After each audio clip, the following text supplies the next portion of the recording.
Hoje eu vou explicar uma questão do Enem 2012.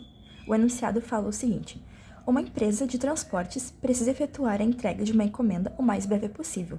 Portanto, a equipe de logística analisa o trajeto desde a empresa até o local de entrega. Ela verifica que o trajeto apresenta dois trechos de distâncias diferentes e velocidades máximas permitidas diferentes. No primeiro trecho, a velocidade máxima permitida é de 80 km por hora e a distância a ser percorrida é de 80 km. No segundo trecho, cujo o comprimento vale 60 km e a velocidade máxima permitida é de 120. Para melhor compreensão desse enunciado, eu desenhei aqui embaixo o trecho, o caminhão com a encomenda e o local de entrega. Continuando aqui. Supondo que as condições de trânsito estejam favoráveis para que o veículo da empresa ande continuamente na velocidade máxima permitida, qual será o tempo necessário em horas para a realização dessa entrega? Então, aqui a gente vai dividir o nosso trajeto em dois, como está no enunciado, e vamos colocar as informações que o enunciado dá pra gente. A velocidade do primeiro trajeto é de 80 km por hora. E a distância para ser percorrida é de 80 km. Já o segundo trecho, a velocidade é de 120 km por hora. E o trecho a ser percorrido é de 60 km. Aqui eu vou chamar esse primeiro trecho aqui de T1, trecho 1, e aqui de T2, trecho 2. Trecho total seria a soma dos dois. Então, vamos começar resolvendo o trecho 1. De acordo com o enunciado, se trata o cálculo de um movimento uniforme, pois não há presença de aceleração. A segunda parte aqui do enunciado deixa isso bem claro pra gente. Anda continuamente na velocidade máxima permitida, ou seja, em qualquer dos dois trechos, ele vai andar aqui 80 km por hora em todo o trecho dos 80 km. Então, é um movimento contínuo. Não vai mudar, não vai diminuir nem aumentar. Para esse cálculo, a gente vai usar essa fórmula aqui, que é velocidade igual a espaço dividido pelo tempo. Então, vamos fazer a substituição. Velocidade igual a espaço, que é 80, dividido por ΔT. Aqui, gente, nem precisa necessariamente de cálculo, porque já entrega pra gente aqui a resposta. Se o caminhão, em todo o percurso, nessa parte, primeiro trecho do percurso, ele anda 80 km a cada hora, então, em 80 km do trecho, ele vai andar 1 hora. Porque aqui já entrega pra gente já. Então, aqui é 80 sobre ΔT é 1 hora. O T2 também, sem mistério nenhum, a gente faz a substituição aqui. 60 ΔT. Coloca o 120 sobre 1 e multiplica o cruzado. Então, aqui ficou 120 ΔT igual a 60 vezes 1, 60. Vamos puxar aqui para cima para finalizar a conta. Aqui a gente pode cortar os zeros e fica ΔT igual a 6 dividido por 12, que é igual a 0,5. Somando esses dois números aqui, a gente tem como resultado 1h30. Sendo assim, resposta letra C. Hoje eu vou explicar uma questão do Enem de 2023. O enunciado diz: uma pessoa necessita da força de atrito em seus pés para deslocar sobre uma superfície. Logo, uma pessoa que sobe em uma rampa em linha reta será auxiliada pela força de atrito exercida pelo chão em seus pés. Bom, aqui está citando um pouco da lei de Newton, da terceira lei de Newton, na realidade. E aqui tem a continuação da questão. Em relação ao movimento dessa pessoa, quais são a direção e o sentido da força de atrito mencionada no texto? Bom, a questão A. Bom, na primeira alternativa, diz o seguinte: perpendicular ao plano e no mesmo sentido do movimento. A segunda diz paralelo ao plano e no sentido contrário ao movimento. A terceira diz paralelo ao plano e no mesmo sentido do movimento. A quarta diz horizontal e no mesmo sentido do movimento. A quinta diz vertical e sentido para cima. Bom, como que a gente vai descobrir qual é a alternativa certa? A questão aborda a força de atrito que atua sobre uma pessoa que sobe em uma rampa. Para entender essa força, é importante lembrar que o atrito é uma força que se opõe ao deslizamento entre duas superfícies em contato. De acordo com a lei de Newton, as forças atuam sempre em pares, e dada a ação, a reação é encontrada em outro corpo com o mesmo modo. Bom, nesse caso, a reação é a força que a pessoa aplica para trás, e a reação é a força de atrito que o chão exerce sobre os pés da pessoa, ajudando-a a se mover para cima na rampa. A força de atrito é paralela ao plano da rampa e atua no mesmo sentido do movimento da pessoa. Bom, ou seja, paralelo e no mesmo sentido do movimento. Logo, a alternativa correta é o item C, que descreve a situação. Paralelo ao plano e no mesmo sentido do movimento, seguindo a linha de raciocínio da terceira lei de Newton.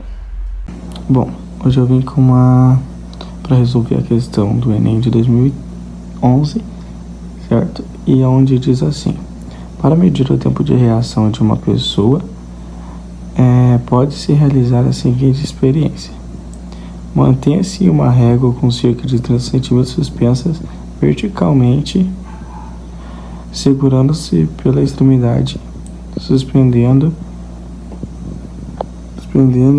de que modo que o zero fique na extremidade inferior. Então, eu segurar uma régua assim, de cabeça para baixo, assim, em caso seria, certo? A pessoa deve colocar os dedos de sua mão em forma que o zero fique para cima e que a pessoa possa tocar na ponta dos dedos do zero, certo?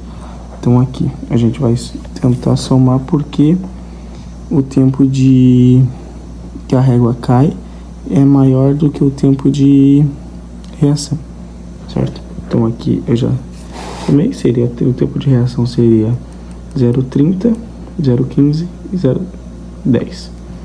E o tempo de reação seria 0,24, 0,14, 0,17, 0,14, certo? Aqui seria centímetros e aqui seria segundos, tá? Então, de primeira a gente já vê que ela caiu 30 centímetros em 24 segundos.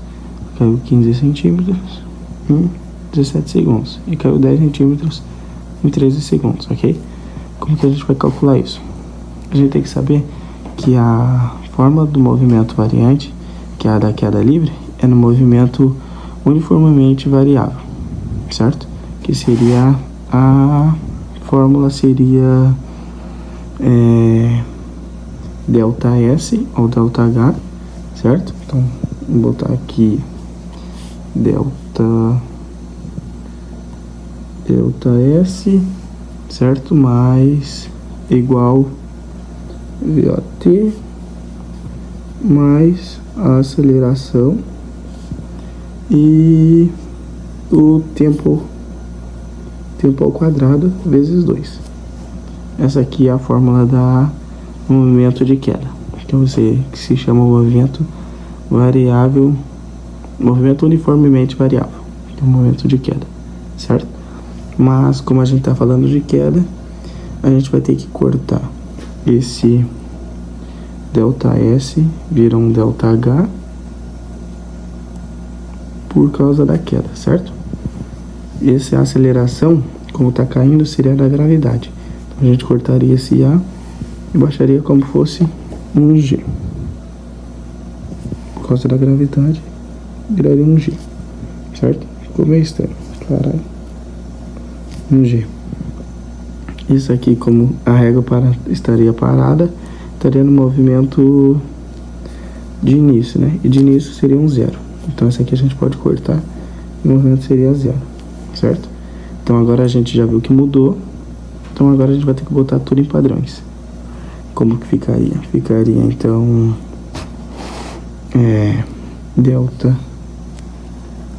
ΔH, certo? E H igual gravidade vezes tempo ao quadrado.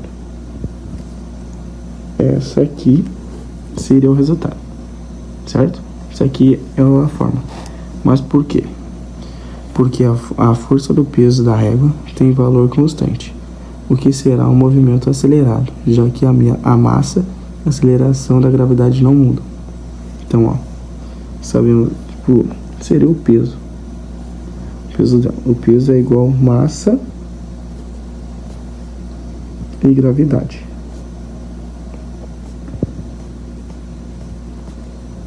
Massa e gravidade, certo? Se a massa não mudou e a gravidade não mudar,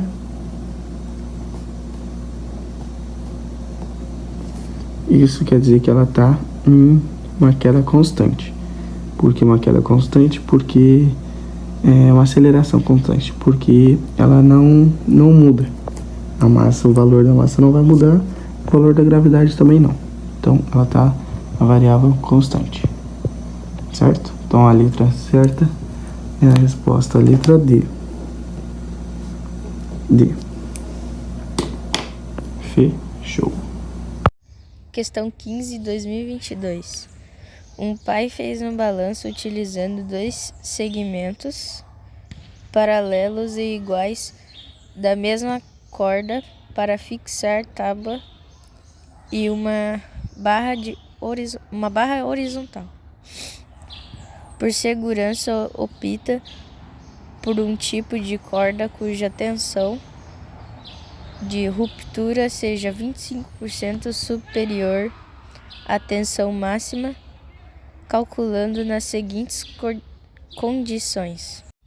Primeiro, o ângulo máximo atingido pelo balanço em relação à vertical é igual a 90 graus. Segundo, os filhos utilizarão o balanço até que tenha uma massa de 24 kg. Além disso, ele aproxima o movimento do balanço para o movimento circular uniforme. Considera que a aceleração de gravidade é 10 m dividido por s ao quadrado e despreza forças dissipativas. Qual a tensão de ruptura da corda escolhida? T menos P igual a FC, se FC igual a mv ao quadrado dividido por R, com R igual a raio, a massa sendo de 24 kg e fazendo a substituição de V ao quadrado encontrado anteriormente, T menos P igual a mv ao quadrado dividido por R, T menos P igual a M vezes 2 vezes G vezes R dividido por R, T menos P igual a 2mg, T igual a mg mais 2mg, T igual a 3 mg, T igual a 3.24.10, T igual a 75 N. Como foi usado duas cordas, logo a tração de ruptura seria 360 N em cada. E seguindo o enunciado, como o ideal seria a corda possuir uma tensão de ruptura superior a 25%, então 360 vezes 125 dividido por 100 igual a 400 N. A tensão de ruptura ideal para a corda. Logo, a alternativa correta é item D.